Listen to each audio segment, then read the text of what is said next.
자, 오늘 하이탑의 2에 가장 먼저 하셔야 되는 거 10페이지에 힘의 합성과 분해라고 하는 건데요.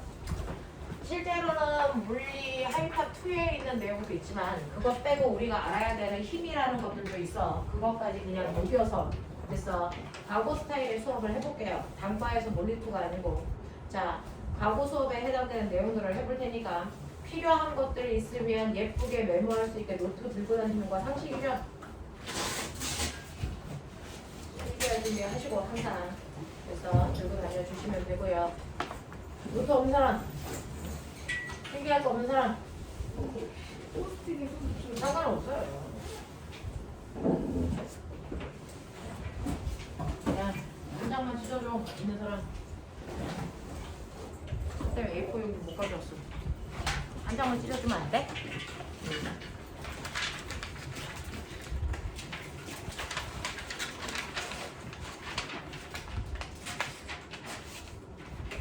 네? 감사합니다.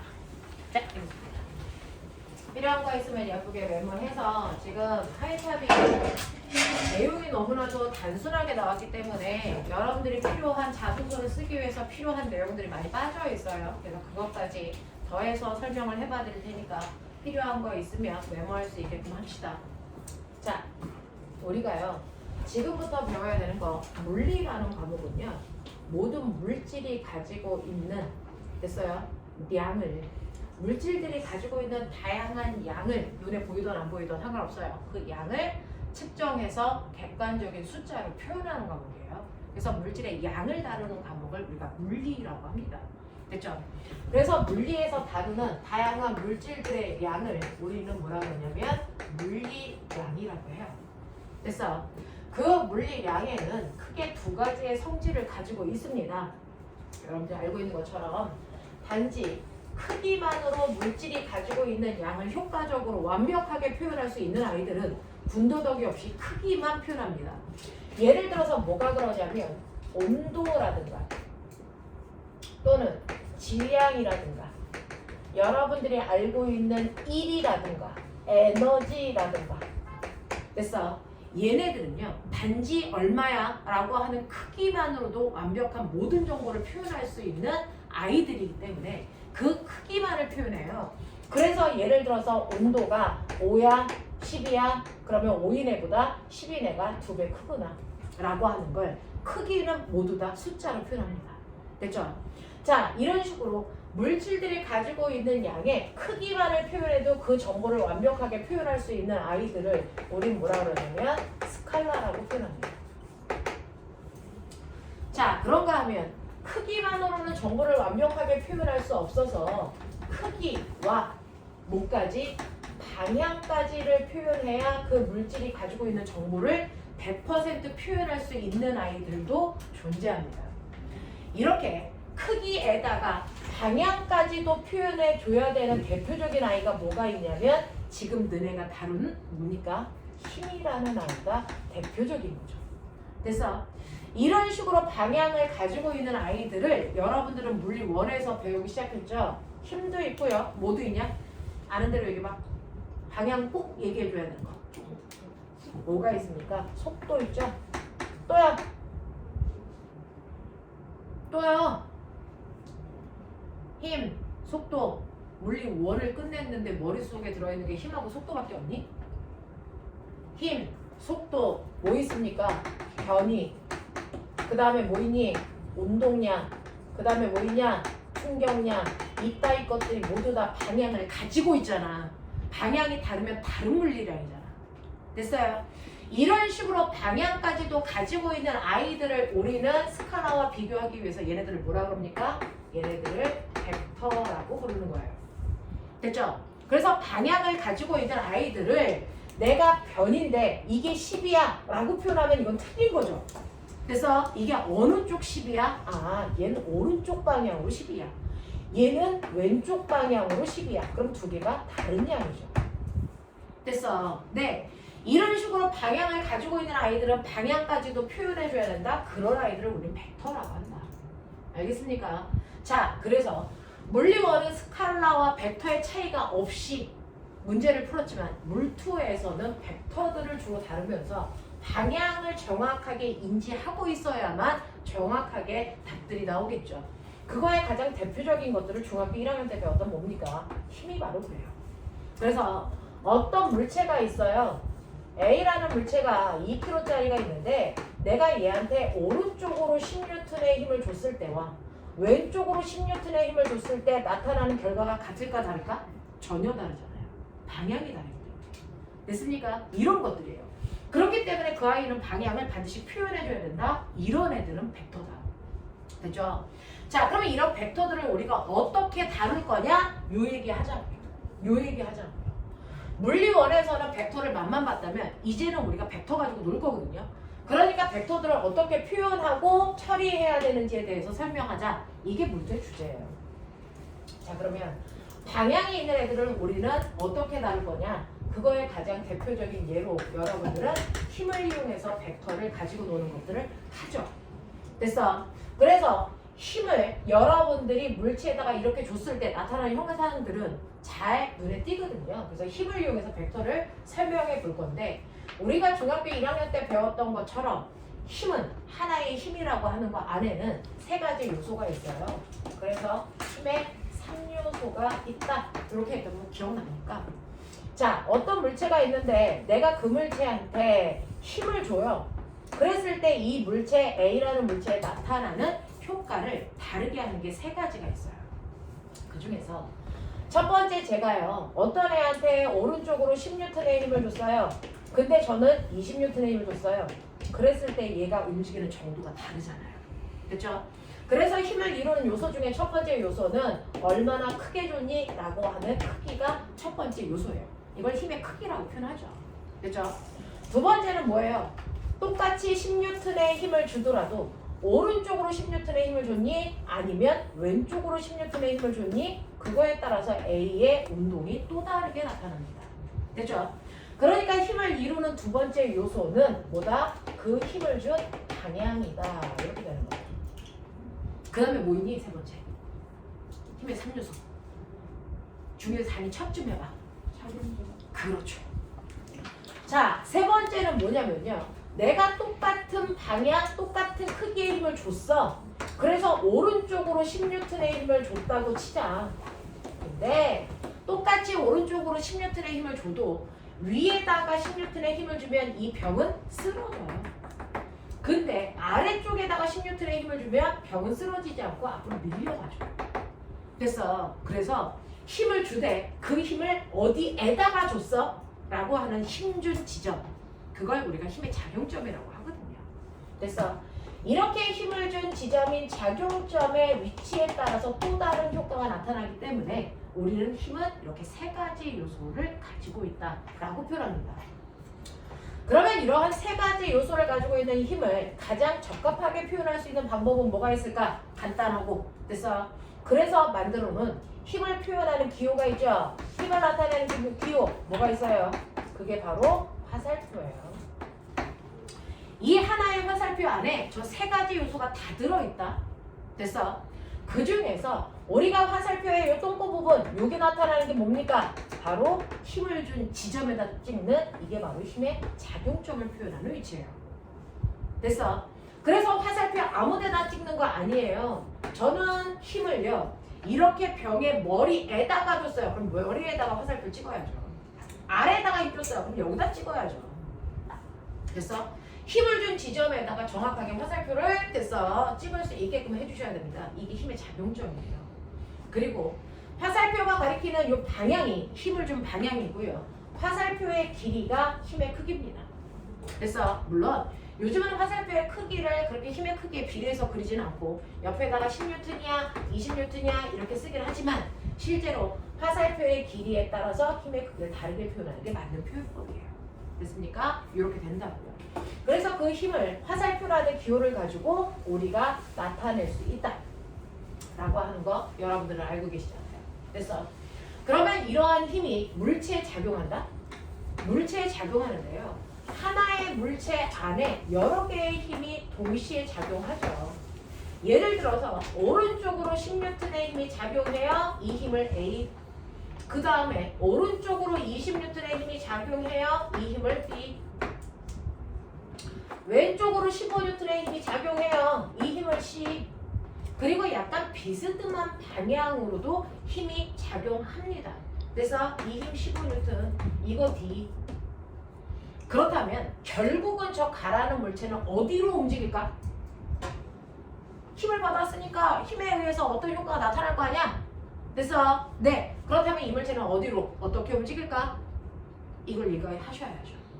그래서 그러려면 결국은 이 물체에 작용하는 이 네 가지의 힘에 의해서 그래서 이 물체가 어떻게 움직이는지를 알아내려면 이 힘들을 다 합성해 그 결과 만들어진 하나의 힘을 만들어내야 돼요. 그죠? 실제로 하나의 물체에 오른쪽으로 10N의 힘이 작용했어요 라고 하면 당연히 이 나라는 물체는 오른쪽으로 10N의 힘만큼의 효과로 움직이겠죠. 하지만 이렇게 다양한 힘이 서로 다른 방향으로 작용하면 어느 쪽으로 어떻게 움직이는지 몰라. 여러 개의 힘을 하나의 힘으로 나타내는 힘에 뭐가 필요합니까? 힘을 하나의 힘으로 만드는 힘의 합성하는 과정이 필요하다고요. 그 합성한 결과 하나의 힘으로 나타내 주셔야 그 물체가 어디로 어떻게 움직이는지를 정확하게 알 수 있는데 저 물체, 가라는 물체는요. 사실은 오른쪽 아래쪽 방향으로 15N의 힘을 받아요. 그래서 이쪽으로 움직여요. 됐어? 그럼 도대체 어떻게 저 4개의 힘을 합성해서 이 힘이 나오는지 어떻게 알아요? 라고 하면 힘의 합성하는 과정을 여러분들이 이해하셔야 된다고요. 됐어? 그러면 힘을 합성할 때요. 합성하는 방법은 뭔데요? 라고 하면 이렇게 여러 개의 벡터가 하나의 물체에 동시에 작용하면 그걸 합성하는 과정을 여러분들은 아셔야 됩니다. 그래서 첫 번째 머릿속에 넣으셔야 되는 거 바로 힘을 합성하는 과정. 힘을 합성한다는 얘기는 여러 개의 힘을 하나의 힘으로 만드는 과정이에요. 됐죠? 이걸 중학교 1학년 때 사실은 살짝 배우고 오셨어요. 자, 그 중에서 첫 번째 힘을 합성하는 과정에서요. A와 B 이 두 힘을 합하면 얼마니? 30N. 어느 방향으로? 오른쪽 방향으로요. 됐죠? A라는 힘과 B라는 힘은요. 어느 방향으로 작용하는 두 힘일까요? 얘네들은 A와 B는 서로 어느 방향? 같은 방향. 됐죠? 그래서 하나의 물체에 작용하는 힘 중에서 여러분들이 보시는 것처럼 같은 방향으로 작용하는 두 힘. 선생님이 지금 힘으로 얘기하지만 모든 벡터들 다 얘기하는 거예요. 같은 방향으로 작용하는 두 개의 벡터를 합성하는 방법은 각각의 실제의 값들을 마치 산수처럼 더하시면 돼요. 그래서 A 벡터와 B 벡터를 합성해요. 그래서 만들어진 결과 F라고 하는 그래서 하나의 힘은 30N의 힘을 작용한 것과 같은 효과고요. 어느 방향? 두 개와 같은 방향인 오른쪽 방향으로 그 힘을 준 것과 같죠. 그러니 이 A와 B라고 하는 힘은 없어지고 대신에 이 둘을 합성한 오른쪽으로 30N의 힘 하나만 그려도 그 두 개의 힘을 같이 그린 것과 같은 효과. 이렇게 되는 거예요. 됐죠? 그래서 같은 방향일 때 그냥 더하시면 돼요. 그리고 걔네들의 원래 방향으로 됐어? 이만큼의 힘이 작용한다라고 해도 같은 효과다. 라고 하는 거예요. 자, 그런가 하면 요번에는 저는 또 다른 힘들을 합성해 볼게요. 누구하고? F하고 C를 합성해 볼게요. 됐어? F라는 힘하고요. C라는 힘을 합성해 주세요. 라고 하는데 선생님이 지금 문제를 쓰면서 이 위에 화살표를 하는 애들은 뭐야? 나 벡터야 라는 뜻이에요. 그래서 벡터 표현이에요. 안 해도 상관은 없는데 해주는 경우에는 아 이거 벡터구나 라고 생각하시면 되겠죠. 자, 그러면 F 벡터하고 C 벡터를 합성할 건데요. F 벡터와 C 벡터는 어느 방향으로 작용하는 두 힘일까요? 반대 방향으로 작용하는 두 힘이죠.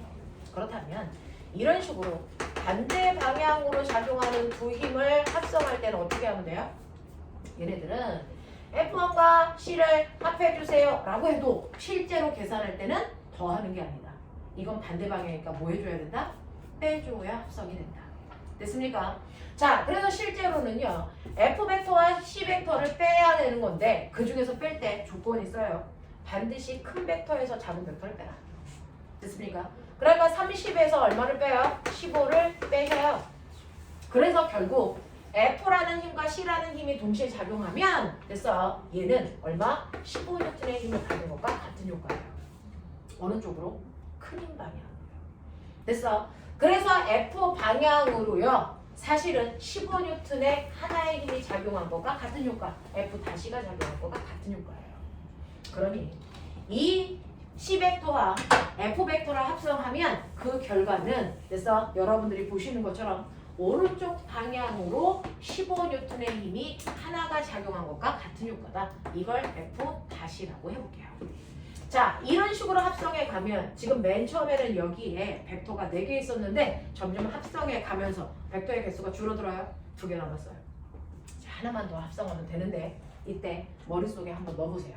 그러면 서로 반대 방향으로 작용하는 두 힘은 빼야 합성하는 거죠. 큰 힘에서 작은 힘을 빼야 합성하는 거죠. 됐어요? 이렇게 서로 반대 방향의 두 힘은 몇 도를 이루고 있는 힘이에요? 180도. 그래서 반대 방향의 두 벡터, 180도라는 각도를 이루고 있는 두 벡터를 반대 방향이라고 표현하고, 이럴 때는 큰 벡터에서 작은 벡터를 빼는 게 합성하는 거다. 그래서 네, 그럴 거면 같은 방향은 몇 도? 0도죠. 그래서 두 벡터가 같은 방향이 0도를 이루고 있을 때는 더하시는 게 합성하는 거예요. 자, 그렇다면 우리요 3에다가 4를 더하면 얼마니? 3 더하기 4 얼마? 7이죠. 그건 스칼라이기 때문에 7밖에 답이 안 나와요. 근데 3벡터에다가 4벡터를 더하면 얼마일까요? 7. 이건 7이 아니에요. 신기하죠? 이렇게 방향이 없는 스칼라의 산수들만 여러분들이 지금 수학 시간에 배우시는 거고요. 방향을 가지고 있는 벡터들의 더하기 빼기를 오늘 배우는 거예요. 그 벡터 수학이라고 해서 고등학교 3학년 때 배워요. 그걸 여러분들 물투에서 배우는 거예요. 그래서 얘는 값이 얼마냐면요. 7이 아니고 그 값이 1부터 7까지 나와요. 답이 1일 수도 있고 2일 수도 있고 3일 수도 있고 4일 수도 있고 5일 수도 있고 6일 수도 있고 7일 수도 있어요. 그래서 그 중에서 어떤 답인지를 여러분들이 계산하는 합성하는 과정을 보고 있는 거예요. 그럼 그 중에서 가장 큰 값인 7벡터를 어떻게 하면 만들 수 있을까? 3벡터와 4벡터가 있어. 어떻게 하면 7을 만들 수 있을까? 그렇죠. 어떤 물체에 3N의 힘이라는 것과 4N의 힘이라는 게 같은 방향을 향하고 있을 때는 이 하나의 물체에 7N의 힘이 작용한 것과 같은 효과잖아요. 그러니까 두 벡터에서 가장 큰 최대값은 두 벡터가 무슨 방향? 같은 방향일 때 만들어지는 값이에요. 그래서 두 개가 같은 방향인 0도를 이루고 있을 때 바로 무슨 값이 만들어진다? 최대값이 만들어진다. 이렇게 돼요. 그러면 이 두 벡터가 만들 수 있는 최소값인 1은 어떨 때 만들어진 걸까? 그렇죠.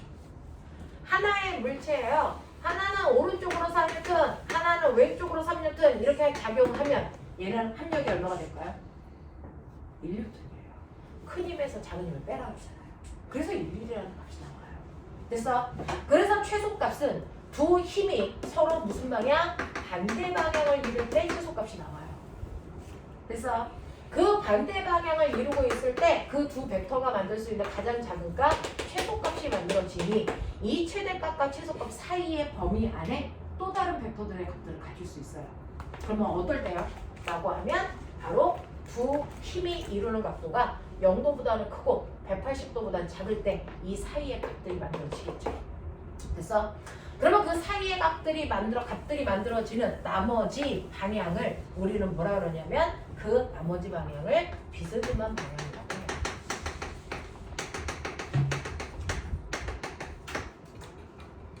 그렇죠? 마치 여기에 보시는 F-하고 D가 그래서 같은 방향도 반대 방향도 아닌 나머지 방향이잖아요. 이럴 때 이 두 힘이 비스듬한 방향을 이루고 있습니다. 이렇게 표현하는 거예요.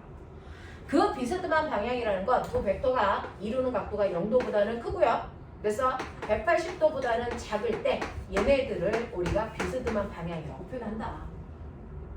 근데 느껴보세요. 그러면 어떤 두 힘이 있어요? 됐죠? 아까 여러분들이 얘기한 것처럼 하나는 4벡터고 하나는 3벡터라고 했어요. 두 힘이 이루는 각도가 60도예요. 두 힘이 이루는 각도가 90도예요. 하나는 4벡터이고 하나는 3벡터이고 똑같은데 두 힘이 이루는 각도가 됐어? 120도예요. 힘의 종류는 똑같아요. 4N하고 3N이에요. 합력 누가 클까요? 1번이 클까? 2번이 클까? 3번이 클까? 다 비슷하죠? 힘의 크기 똑같아요. 그죠? 됐죠? 자, 다 똑같이 3N이고 4N이라는 두 힘을 가지고 합력을 만들 건데 차이점은 뭐냐면 두 힘이 이루는 각도만 달라. 오면아. 그러면 이때 합력이 더 큰 건 1번일까? 2번일까? 3번일까? 1번. 그걸 느끼셨어요. 어떻게요? 아까 제가 말씀드렸죠. 자, 어떨 때 가장 큰 힘을 만든다 그랬어요? 최대값? 어떨 때? 0도일 때. 어떨 때가 최소값이라고 그랬어요? 최소값 180도일 때. 그럼 느낌이 느껴져야죠. 두 벡터 사이에 이루는 각도가 뭐 할수록? 커질수록 합력이 뭐해진다? 작아지고 있구나. 알겠습니까? 그게 느껴지셔야죠. 그게. 그래서 여기 있는 이 각도만으로도 여러분들은 양쪽의 크기의 힘이 같기 때문에 각도 크기만으로도 힘의 대소관계를 비교할 수 있다. 얘가 각도가 제일 작으니까 두 개가 이루는 합력이 제일 크겠구나. 됐어? 그 다음이겠구나. 됐어? 이게 예측이 되셔야 된다고. 자, 그러면 실제로 이렇게 비스듬한 방향일 때 합력을 어떻게 구하는데? 얘가 왜 더 큰데? 이게 돼야죠. 비스듬한 방향일 때 합력을 구하는 방법은 두 가지가 있어요. 첫 번째, 평행 사변형벽의 범위라는 게 있어요. 실제로요, 두 힘이 있으면 이 두 힘을 이용해서 평행사변형을 그리세요. 자, 첫 번째 그림으로 설명하시면 됐죠? 하나는 4N이고 하나는 3N이니까 이걸 두 변으로 해서 됐어?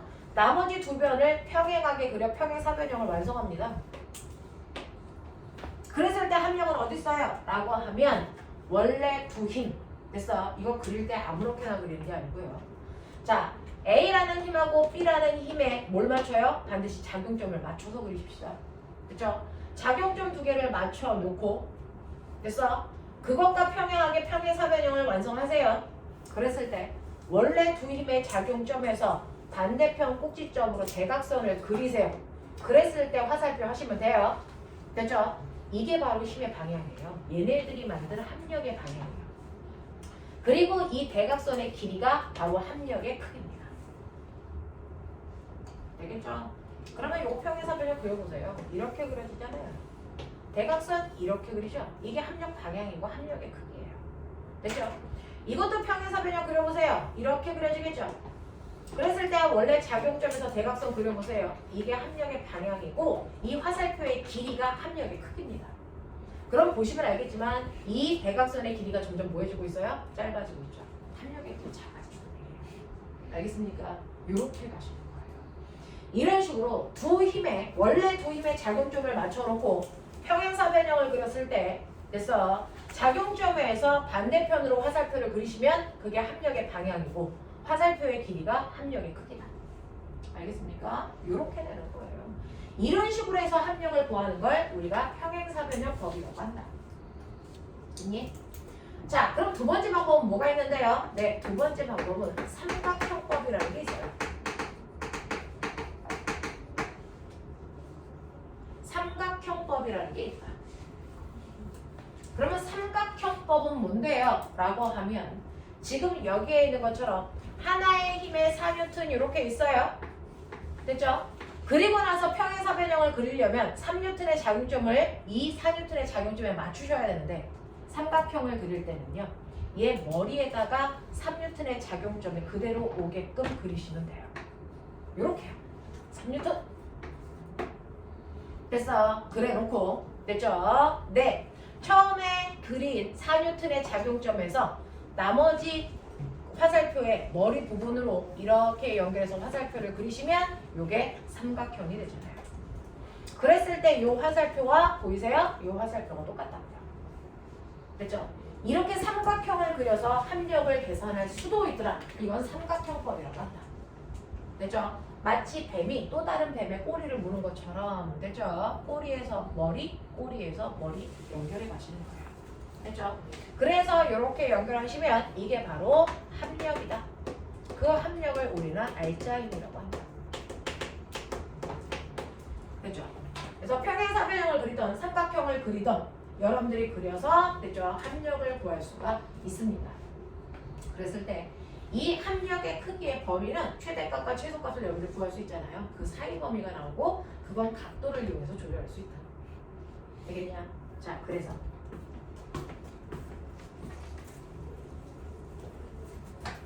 어떤 애들이요 이렇게 낭떠러지에서 아주 무거운 물체를 서로 드는 거예요. 이 물체의 무게가 얼마냐? 100N이라서 이걸 이쪽에 있는 A라는 아이와 반대편에 있는 B라는 아이가 서로 실을 연결을 해서 얘를 끌어올리고 있어요. 그러면 이걸 들기 위해서 둘이 만들어야 되는 최소한의 합력은 얼마입니까? 100N이죠. 물체의 무게와 똑같은 크기의 힘을 얘네들이 합성을 해서 합력을 만들어야, 그래서 100N이라는 힘을 만들어야 최소한 얘가 떨어지지 않게 들어 올릴 수 있어요. 맞아요? 근데 이걸 점점 들어 올린다고 치자. 이걸 점점 들어 올린다고 치자. 졸려면 살짝 일어나시면 돼요. 점점 들어 올려. 얘가 더 올라갔다고 치자. 그럼 실이 어떻게 되겠니? 이렇게 되겠죠. 맞습니까? 그래도 점점 들어 올려도 얘가 100N이고 변화 있어? 없죠? 그럼 무조건 100N을 유지하면서 들으면 되겠죠?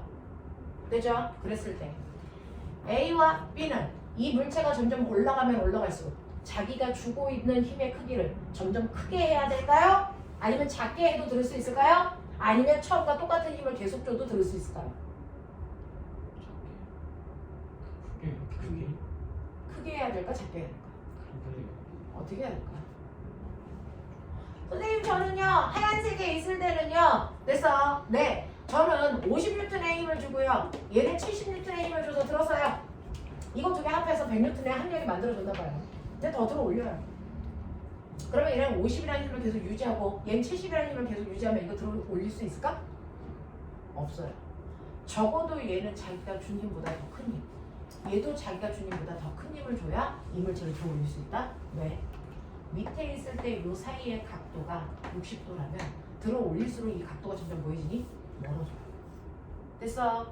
각도가 점점 커지기 때문에 똑같은 합력을 만들기 위해서는요 똑같이 100N의 힘을 만들기 위해서는 각자 줘야 되는 힘의 크기는 뭐합니까? 더 커져야 합해서 100N을 만들 수 있어요. 무슨 말인지 알겠어요? 똑같이 힘을 유지하는데 각도가 벌어지면 합력은 작아지잖아요. 무슨 말인지 알죠? 그죠? 네. 똑같은 힘을 주는데 각도가 벌어져요. 점점. 그럼 합력은 작아지잖아요. 무슨 말인지 알죠? 근데 얘는 100N이라는 똑같은 합력을 만들려면 각도가 벌어져도 같은 크기의 힘을 만들려면 양쪽에서 줘야 되는 힘의 크기는 뭐 해야 된다? 점점 커져야 된다. 그래야 100을 만들 수 있다. 알겠습니까? 이거 중학교 1학년 됐어. 하이탑 책에 있는 문제예요. 이 문제.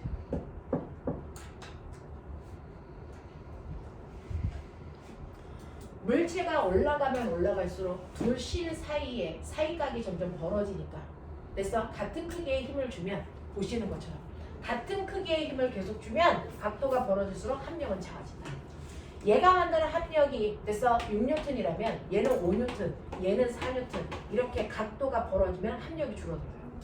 근데 나는 계속 됐어? 6N인데 6N으로 합력을 유지하려면 이 크기의 힘을 점점 더 크게 주셔야 된다. 무슨 말인지 알겠어요? 이해됩니까? 이런 것들이에요. 그래서 여러분들 하이탑의 단지 물리투 과정을 여러분들이 이해하고 싶으면 막 쏟아내는 수업을 하면 되겠죠. 근데 우리는 과거 면접 보러 가야 돼요. 구술 면접입니다.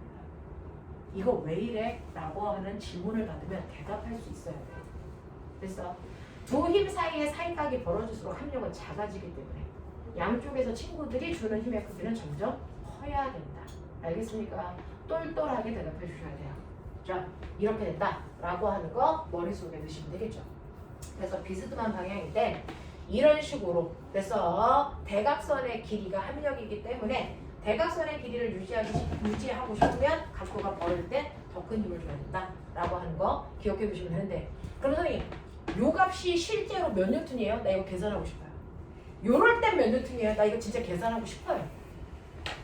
계산할 수 있어요. 됐죠? 실제로는요 중학교 때는 어떠냐면 두 힘을 모는 종이에 그려요. 그래서 대각선이 딱 모는 종의 칸수에 맞아요.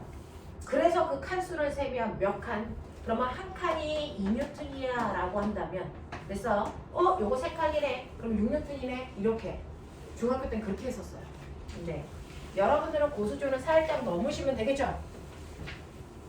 한 번만 해보죠. 많이 쓰지는 않아요. 그래도 알고는 가셔야죠. 비스듬한 방향으로 작용하는 두 힘이 이렇게 있다고 치자. 비스듬한 방향으로 작용하는 두 힘이 있다고 치자.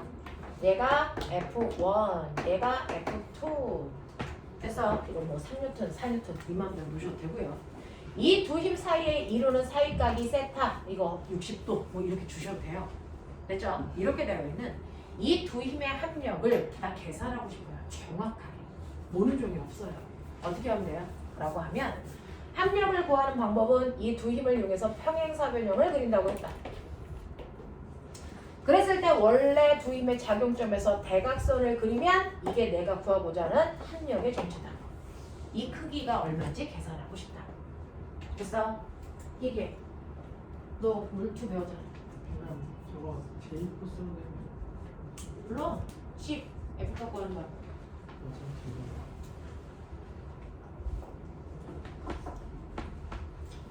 미수 줘. 불러볼까? F1 제곱 F 갖고 하는 방법.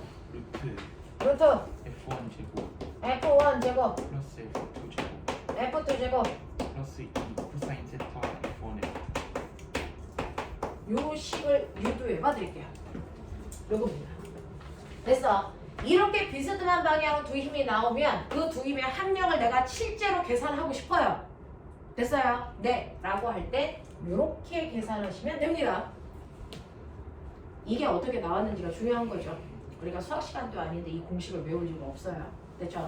어떻게 나왔는지 한 번만 유도해 볼 테니까 따라와 보시면 이렇게 하시면 돼요. 여기요. 요 힘의 합력의 끝에서 수선의 발을 내려요. 그래서 연장선을 그려요. 보이세요? 됐어. 합력의 끝에서 수선의 발을 내릴게요. 그리고 연장선을 그릴게요. 자, 그랬을 때 아까 선생님 말했죠? 저 새끼 평행사변형이라고요. 평행사변형이니까 이 변의 F1의 길이와 이 변의 길이 같습니다. 그러니까 이 변의 길이도 F1이라고요. 맞아? 얘네 언니? 자, 그 다음에 평행사변형이라고 있어요. 두 힘 사이의 사이각이 세타이면 당연히 이 각도도 뭐여야 된다? 세타여야 된다. 그리고 수선에 발을 내렸으니까 얘가 90도이다. 보이죠? 됐어? 그랬을 때 여러분들은 뭐 보입니까? 라고 하면 이때 바깥쪽에 있는 조그만 직각삼각형 제 눈에 보여요. 저도 보여요. 그죠? 그리고 안쪽에 있는 합력과 연결된 커다란 직각삼각형도 내 눈에 보여요. 나도 보여요. 요거 두 개 가지고 그리는 거 같아요. 됐죠?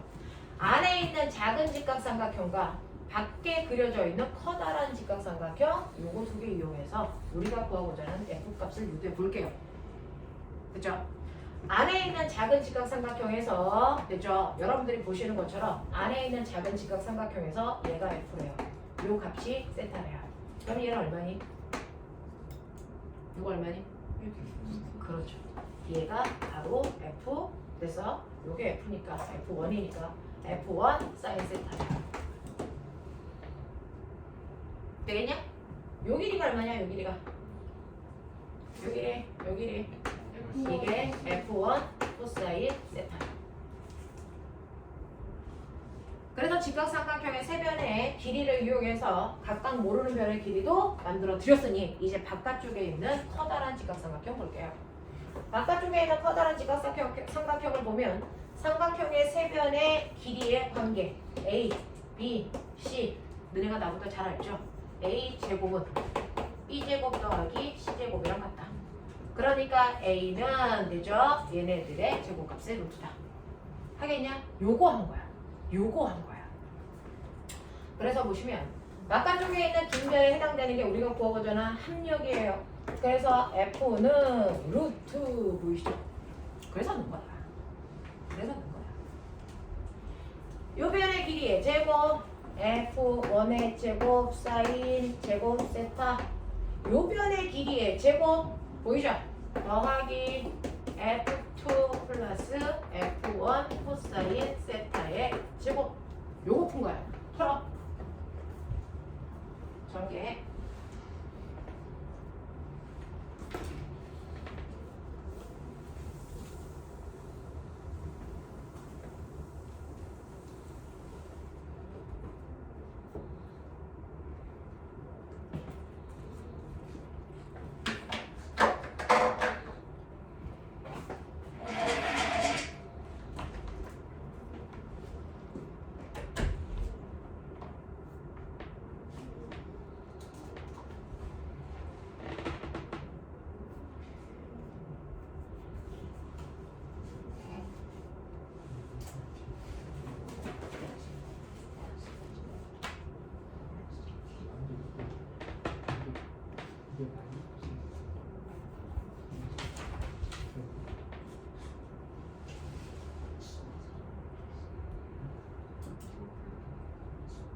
전개했죠? 전개했는데 아까 그 모양이 나와? 나와? 똘똘하네. 자, 전개하시면 F1 제곱 사인 제곱 세타 더하기 요거 푸셔야죠. F2의 제곱 더하기 2F1 F2 코사인 세타 더하기 요거 제곱하면 F1 제곱 코사인 제곱 세타 이렇게 나와요. 그랬을 때 보시는 것처럼 F1 제곱 F1 제곱 같이 가지고 있으니까 요거를 묶어버리시면 F1의 제곱에 사인 제곱 세타 더하기 코사인 제곱 세타로 묶여지거든요. 근데 여러분들 수학 시간에 배운 것처럼 사인 제곱 세타 더하기 코사인 제곱 세타 이거 얼마 나와요? 1 나오잖아요. 그래서 이게 1이니까 요 부분이 없어지는 거예요. 되겠죠? 그래서 얘네들이 묶여서 그래서 그냥 F1으로 바뀌어버리죠. 이런 식으로. 그래서 보시면 아까 건이가 정리한 대로 아까 그 모양이 나와요. 됐죠? 자, 그래서 서로 다른 두 힘이 비스듬한 각도로 있을 때 우리는 그 각도를 수학적으로 계산할 수도 있었다. F1, 세타, F2, 예를 들어 얘가 3N, 얘가 4N, 그리고 이 각도가 얼마? 60도 뭐 이렇게 된다고 치면 요거 합력이 얼마예요? 라고 하면 해보시면 F1이 3이니까 제곱하면 9, F2가 4니까 제곱하면 16, 그래서 더하기 2, 3, 4 코사인 60도 기다려 나 할 수 있어. 코사인 60도 2분의 1. 나 물리 선생님인데 산수를 잘 못해. 최선을 다해볼게. 이렇게 되는 거죠. 자, 그래서 하시면 25 더하기 12 얼마 나오냐? 37 루트 37 가고 갈 건데 이런 거 외웠죠? 루트 37 얼마 나오냐? 6점 몇? 그렇죠. 나도 그렇게 생각해. 알겠어? 네. 그래서 우리 아까 합력의 범위요. 1부터 3하고 4 사이에 1부터 7 나와야 되는데 얘 6점 얼마 나와요? 알겠죠? 이렇게 간다. 이런 식으로 해서 정리할 수도 있습니다. 자, 그러면 이런 식으로 비스듬한 방향으로 나오면 걔네들을 계산할 수도 있네요. 네, 할 수 있다고요. 그래서 비스듬한 방향에서 합력을 구하는 방법은 여러분들이 보시는 것처럼 평행사변형 그리는 방법도 있고요. 삼각형을 그리는 삼각형법도 있고요. 그리고 여러분들이 보신 것처럼 뭐 할 수도 있어요? 계산하는 법도 있어요. 됐어? 근데 이럴 필요 없는 아이가 있어요. 비스듬한데. 됐어? 비스듬한데 합력이 한눈에 보이는 아이가 있죠. 그걸 우리는 특수각이라고 한다. 특수한 상태의 아이가 있어요. 보였죠? 90 아니 자, 물투. 말해 이 새끼야. 배웠다며. 뭐 30도라는 지랄한다. 그거 아니야? 미수 줘. 90도 아니에요? 서로 질문하는 거야? 스무고개 해볼까 우리가? 나쁘지 않죠. 아무튼 배웠다는 얘기 괜히 했네. 막 이런 생각하는 거죠. 몇 도죠? 조건이 있어요. 특수각은 특별해야 되니까 조건이 필요하겠죠. 조건이 뭐냐면 F1의 힘의 크기도 10N, F2의 힘의 크기도 10N. 두 힘의 크기가 같아야 됩니다. 일단. 그래서 두 힘의 크기가 같아야 되고 그리고 두 힘 사이의 사이각이 몇 도? 120도여야만 된다. 120도여야만 된다. 두 가지 조건 만족하셔야 돼요. 그래서 두 힘의 크기는 반드시 같아야 되고요. 두 힘 사이의 각도가 반드시 120도여야만 특수각이에요. 이럴 때는 우리가 아까 배운 것처럼 평행사변형을 그려보세요. 그러면 얘는 평행사변형이면서 뭘까요? 뭘까요? 말은 뭐야? 그래서 얘네들의 작용점에서 대각선을 그렸을 때 얘들의 말은 뭐 알죠? 이변의 길이와 이변의 길이 어떠니? 같아요. 그래서 얘 합력도 10N이고요. 그리고 합력이 향하는 방향은 반드시 두 힘의 정확하게 가운데 방향입니다. 알겠습니까? 네. 그러니까 앞으로는 이런 특수각의 조건이 나오면 그래서 굳이 그림 그리지 않아도 가운데로 10N이네 나오잖아요. 되겠죠? 그럼 꼬마 머리 있는 척해. 10N 120도 자, 그리고 여기 10N 합력 얼마? 0이요. 0이죠. 됐어. 자, 어떤 물체에 힘이 작용해요? 근데 합력이 0이에요. 무슨 상태? 평형. 힘의 평형 상태. 됐습니까? 그래서 얘는 힘의 평형 상태인 거죠. 알겠습니까? 이런 식으로요. 특수각이라는 게 있구나. 아, 그래서 주로 특수각이거나 우리는 또는 여러분들이 삼각비에서 구할 수 있는 30도, 60도 이런 것들을 이용해서 하는 거죠. 이렇게 계산에다가 집어넣고 하는 건 물을 볼 때나 그래서 여러분들이 과거에 합격했을 때나 그럴 때 쓰는 거. 자, 이런 식으로 해서 합력을 구하는 다양한 방법들을 보여드렸어요. 그거 가지고 합력을 구해 볼 겁니다. 아, 그러면 이렇게 힘들이 있을 때 그 여러 개의 힘에 의해서 이 물체가 어디로 움직이는지 한눈으로 보기 위해서는 이 하나의 물체에 작용하는 여러 개의 힘들의 합력을 구해야 되겠구나. 합력을 구하는 방법은 같은 방향일 때, 반대 방향일 때, 비스듬한 방향일 때 합력을 구하면 되겠구나.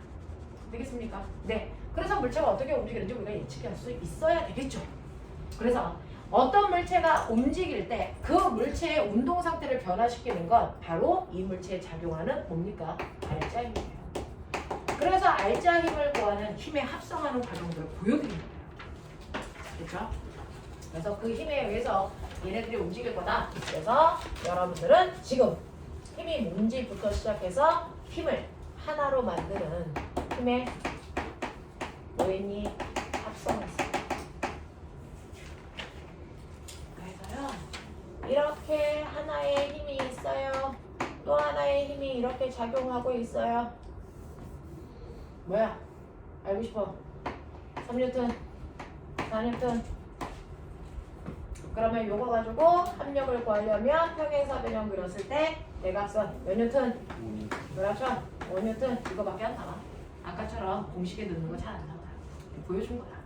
그렇죠? 이런 식으로 합력을 구할 수 있거든요. 그러면 여러 개의 힘을 합해서 하나의 힘을 만들었어? 거꾸로 가봐. 분해. 됐죠?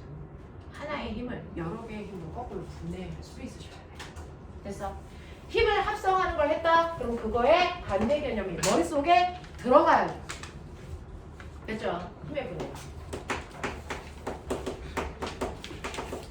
우리 우주가 뭘 알아봐. 대답을 해. 물리 찐따게. 해볼까요? 빨리요. 여러 개의 힘을 하나의 힘으로 만드는 걸 힘을 합성한다. 그래서 그 합성한 결과 만들어진 힘, 합력을 구하는 과정들을 우리가 했죠. 자, 근데 합력인 힘이 있어. 그러면 그 힘은 원래 A라는 힘과 B라는 힘이 합해서 F라는 힘이 만들어진 거죠. 근데 너네한테는 뭐만 줘? F만 줘요. 그러면은 이 힘을 만든 원래 두 힘 A와 B로 됐어. F를 뭘 돼? 분해할 수도 있어요. 알겠죠? 힘을 됐어. 네, 나눌 수도 있다고요. 이걸 힘을 분해한다고 해요. 됐어. 이건 지금 다 힘으로 설명하지만 모든 벡터들은 다 이렇게 할 수 있다고요. 벡터 분해예요. 벡터 합성.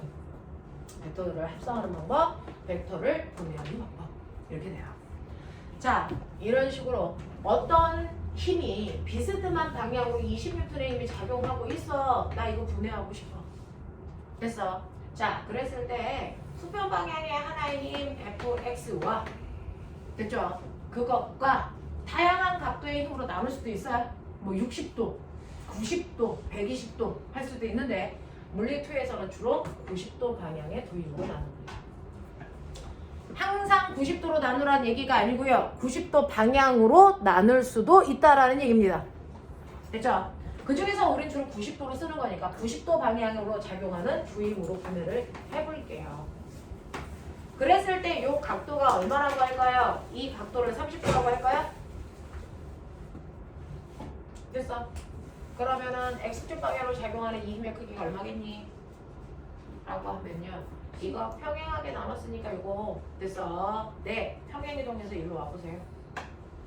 그러면 이 자체가 뭐예요? 직각삼각형이 돼요. 됐어. 이 힘이 바로 뭐가 되는 거니? FY가 되거든요.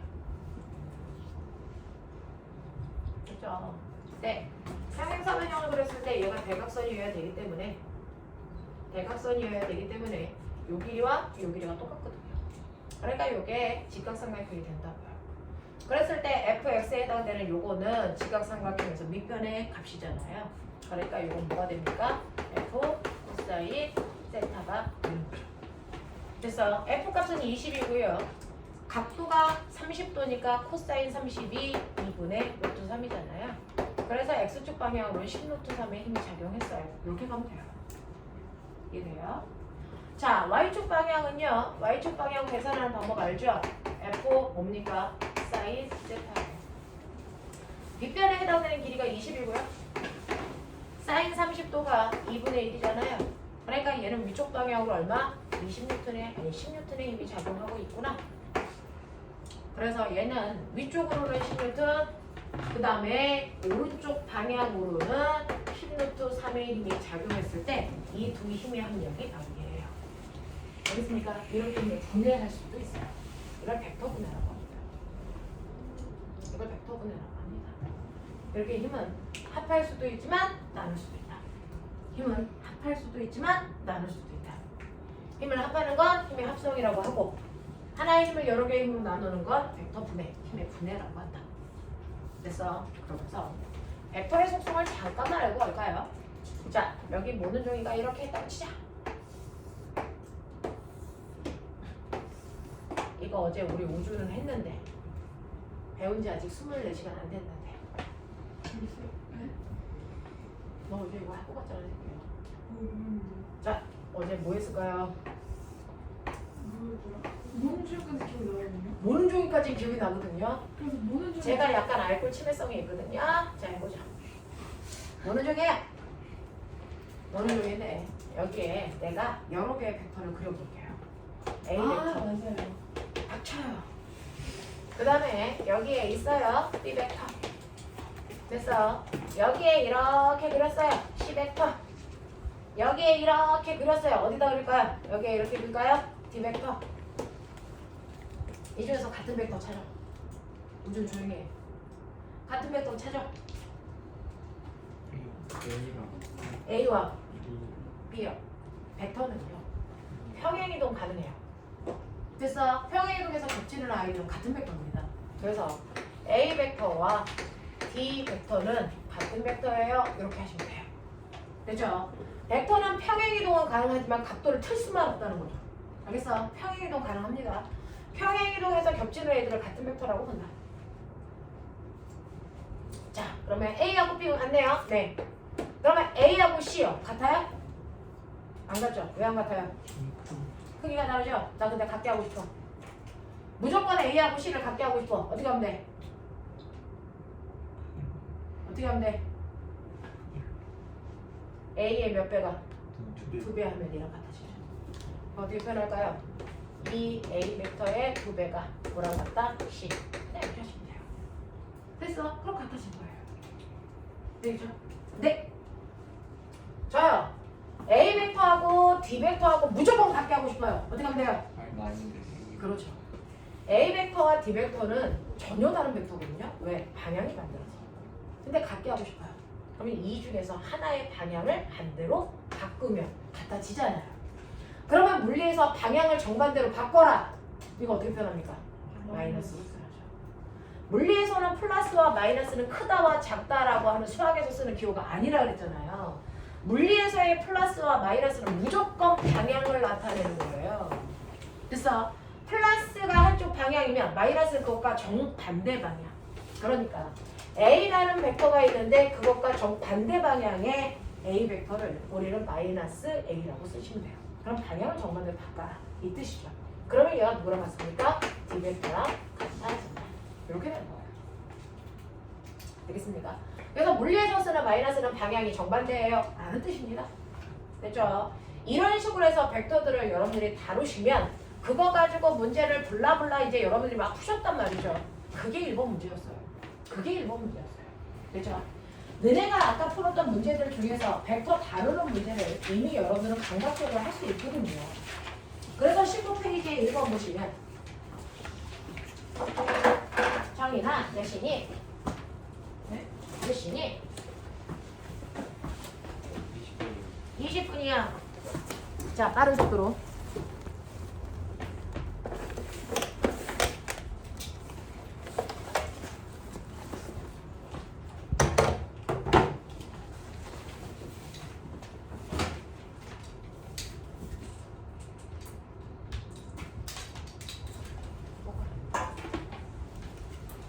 네.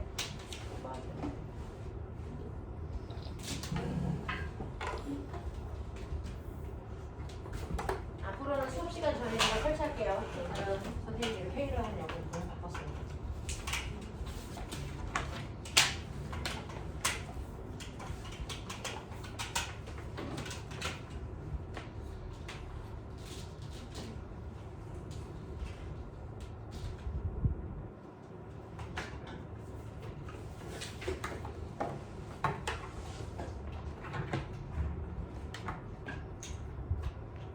꼬맹아, 온도가 낮아지면 온도가 높아지면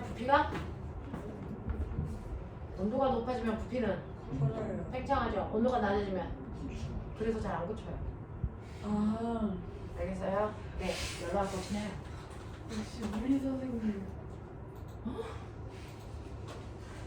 물리가 아니면 그런 얘기 안 하나? 다 하는 줄 알았어. 누가 내려고 있는데? 다 하는 줄 알았어. 순간 느꼈어요. 아, 지금 추워서 부피가 수축된 거구나 라는 생각을 니네도 일상생활에서 하지 않니? 추워서 안 붙이는구나. 그거 추워서 안 꽂히는 이유가 부피가 수축해서잖아. 코드도 수축하지 않을까요? 코드가 수축하는데 플라스틱의 수축 정도와 금속의 수축 정도가 일정하지 않으면 안 꽂히겠죠. 그렇죠? 그래서 꼬맹아, 유리를 두 겹으로 만들잖아요. 컵 같은 거. 근데 컵 안에다가 뜨거운 물을 담잖아요. 그랬을 때 컵이 깨지잖아요. 그건 뭔지 아세요? 바깥에 있는 유리하고 안쪽에 있는 유리가 열을 다르게 받잖아요. 뜨거운 물을 안에다 받잖아요. 그러면은 그 안에 있는 아이가 팽창하는 정도와 밖에 있는 유리가 팽창 정도가 같을까 다를까?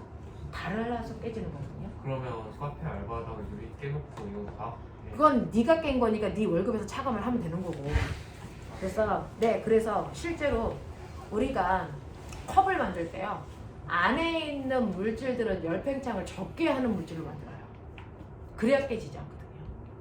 그래서 가끔가다 중국산을 사면 컵이 뜨거운 물을 넣었는데 쫙 하고 깨지는 컵들이 있어요. 원래 그런 애들은 안쪽에 팽창률을 고려하지 않고 만들었기 때문에, 안쪽과 바깥쪽에 팽창률을 고려하지 않고 만들었기 때문에 그런 일이 발생을 합니다. 선생님들, 과학 선생님들끼리 술 마시러 가면 농담이라는 게 존재하지 않아요. 뭘 얘기하면 증명을 하시거든요. 아, 너무 싫어. 그래서 술이 채지 않아요. 그래서 우리는 술을 잘 먹으러 가지 않아요. 너 뭐야? 무슨 일을 하시는데요? 선생님들은 술 마시러 가면 증명하지 않게 너네들 얘기를 하죠. 학생들 얘기를 하죠, 주로. 그 새끼가 요즘에 공부를 안 해? 뭐 이런 얘기를 하면 담임 선생님은 그 다음날 와가지고 전화를 하죠, 집에다가. 상담 주간. 알죠? 왜 안 주죠? 제 탓이 아니에요. 네 탓이야, 이 새끼야. 자, 보셨죠? 선생님이 그림을 잘 그리는 건 귀찮아해서 띄워요.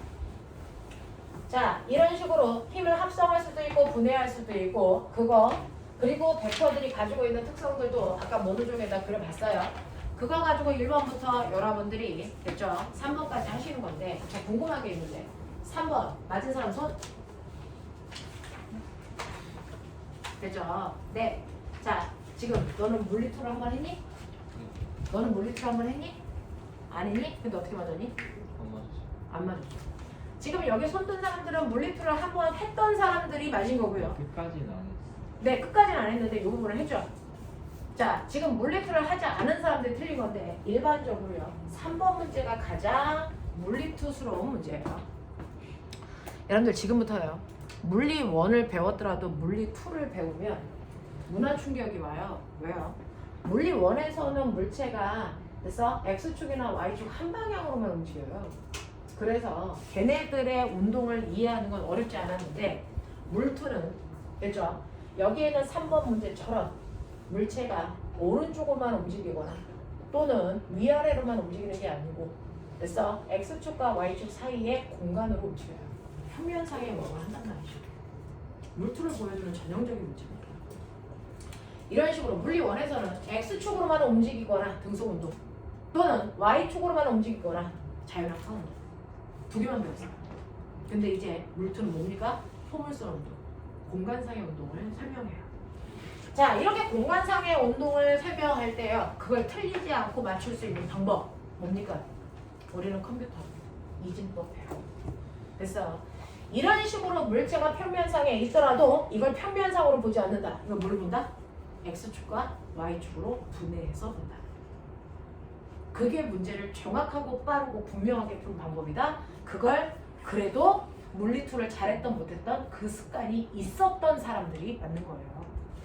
지금 물리원을 했던 친구들은요. 이걸 어떻게 했냐면 중학교 1학년의 습성상 이거를 이렇게 평행사변형을 그려서 대각선을 막 그리고 싶은 욕심. 그래서 그러니까 안 맞는 거거든요. 근데 그렇게 하는 게 아니라는 겁니다. 어떻게 해요? 지금 여기에 우리가 편의상 A라고 놓으면 A는요. X축으로 5만큼 Y축으로 4만큼의 운동을 동시에 가지고 있어요. 그걸 동시에 보니까 평면상의 운동으로 보이는 거죠. 그러지 말고 X축은 X축끼리 Y축은 Y축끼리 따로따로 뭐해라? 분해해라.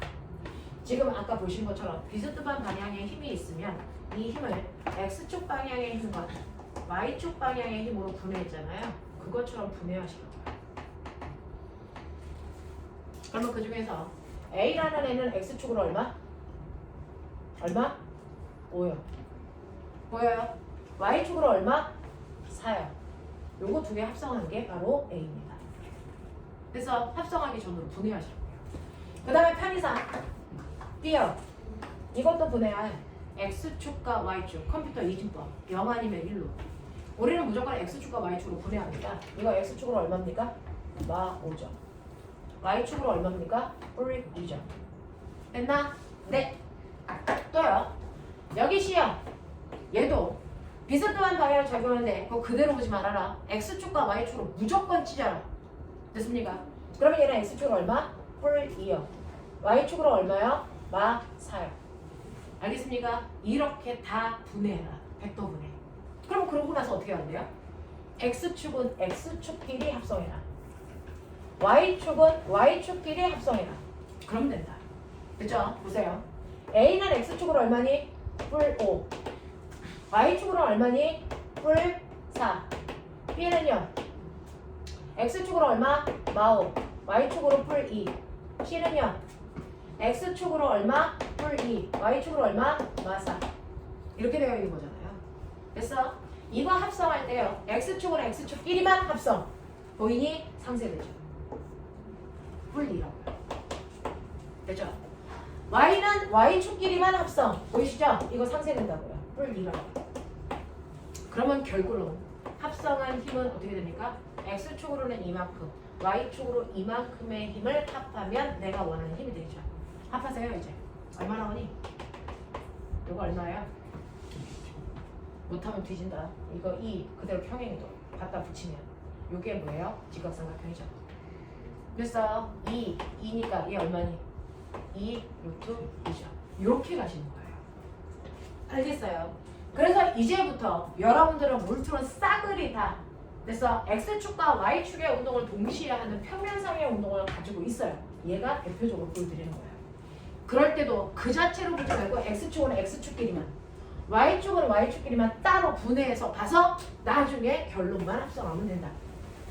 알겠습니까? 이게 간단하고 분명하게 푸는 방법이다. 이게 힘을 합성하는 방법이기도 하고요. 모든 벡터들은 이렇게 다른다. 이해 안 되는 사람 손? 되겠어요? 하겠어요? 이런 식으로. 그래서 여러분들은 힘을 합성도 했고 힘을 분해할 수도 있고 그런 필요성도 느꼈어요. 됐죠? 그래서 수학 시간에도 맨날 여기에 좌표 써드리는 거잖아요.